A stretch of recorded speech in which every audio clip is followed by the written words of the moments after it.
আপনি জানেন কি মধ্যপ্রাচ্যের একমাত্র ইসলামিক দেশ ইরান এমন একটি শক্তি অর্জনের পথে যা পুরো বিশ্বের নিরাপত্তাকে চ্যালেঞ্জ করতে পারে। পারমাণবিক শক্তি শুধু বিদ্যুৎ উৎপাদনের জন্য নয়, এর পেছনে লুকিয়ে আছে ভূ-রাজনৈতিক খেলা, সামরিক চাপ এবং অস্ত্র প্রতিযোগিতা। আজকে জানবো ইরান কিভাবে পারমাণবিক বোমা তৈরি করছে, কিভাবে বিশ্ব বাধা দিচ্ছে আর এর ভবিষ্যতে কি হতে পারে।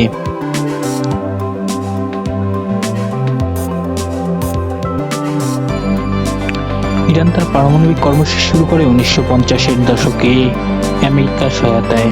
হ্যাঁ, অ্যাটম সার্ভিস ফর পিস প্রোগ্রামের মাধ্যমে যুক্তরাষ্ট্র ইরানকে পারমাণবিক জ্ঞান দিয়েছিল, কিন্তু 1979 সালে ইরান বিপ্লবের পর সবকিছু পাল্টে যায়।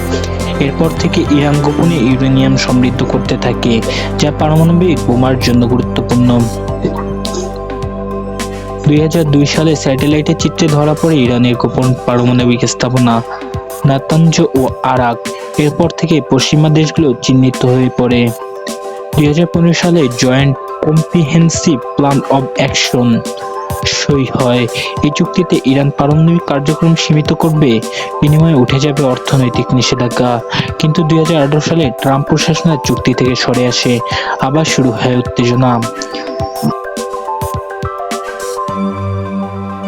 জাতিসংঘের মতে ইরান এখন 60% সমৃদ্ধ ইউরেনিয়াম উৎপাদন করছে, যার 90% পেলে পারমাণবিক বোমা বানানো সম্ভব। ইসরায়েল থেকে শুরু করে সৌদি আরব পর্যন্ত এই ঘটনায় উদ্বিগ্ন। বিশেষজ্ঞদের মতে ইরান চাইলে 2 থেকে মাসেই পারমাণবিক অস্ত্র তৈরি করতে পারে। তবে ইরান সবসময় বলছে তারা পারমাণবিক শক্তি চায় শুধু শান্তিপূর্ণ কাজে।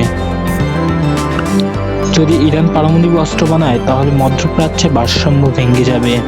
তখন সৌদি আরব, তুরস্ক কিংবা মিশরও হয়তো পারমাণবিক পথে হাঁটবে।